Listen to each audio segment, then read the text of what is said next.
Hi viewers, మనం ఇప్పుడు aligners treatment ఎత్తు వంకర పళ్ళకు అలైన్మెంట్ చేంజ్ చేసుకోవాలి అనుకుంది కదా, అది చాలా ట్రెండింగ్. అయితే అందులో ఎన్ని టైప్స్ ఉంటాయి, అలైనర్స్లో అసలు ఏం క్వాలిటీస్ ఎట్లా చూసుకోవాలి అనేది. First, how many layer of aligners అంటే ఒక సింగిల్ లేయర్ అలైనర్ ఉంటుంది, ట్రిపుల్ లేయర్ అలైనర్ ఉంటుంది. సింగిల్ లేయర్ అలైనర్లో ఏమవుతుంది అని అంటే మనకి అంత కంఫర్ట్ ఉండకపోవచ్చు, కాంపాక్ట్ ఫోర్సెస్ పడకపోవచ్చు, అలైనర్ కూడా కొంచెం హార్డ్గా ఉండొచ్చు, అంత కంఫర్ట్గా ఉండదు.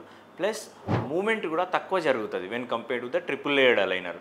ట్రిపుల్ లేయర్డ్ అనేది చాలా కాంపాక్ట్గా ఉంటుంది, గట్టిగా పట్టుకుంటుంది, మనకి ప్రాపర్గా మూవ్మెంట్ అవుతుంది. ప్లస్ మనము ఓవరాల్ ట్రీట్మెంట్ డ్యూరేషన్ తీసుకుంటే కూడా సింగిల్ లేయర్ అలైనర్స్లో ట్రీట్మెంట్ అనేది ఎక్కువ రోజులు వచ్చే అవకాశం ఉంటుంది. అదే ట్రిపుల్ లేయర్లో మనకు తక్కువ రోజులు వచ్చే అవకాశం ఉంటుంది. ఇంకొక క్వాలిటీ థింగ్ ఏంటి అని అంటే, ఇప్పుడు మనకు మామూలుగా లోకల్గా వచ్చే అలైనర్స్ ఏముంటుంది అంటే, మనం పెట్టుకున్నప్పుడు ఒక స్ట్రేట్ లైన్ లాగా వస్తుంది అన్నట్టు దాని బార్డర్. అదే మనకు మంచి క్వాలిటీ అలైనర్స్లో మన గమ్ అయితే ఏ రకంగా డిజైన్ అయ్యిందో ఆ రకంగానే మార్జిన్స్ వస్తాయి అన్నట్టు, స్కాలప్డ్ మార్జిన్స్ అంటాం.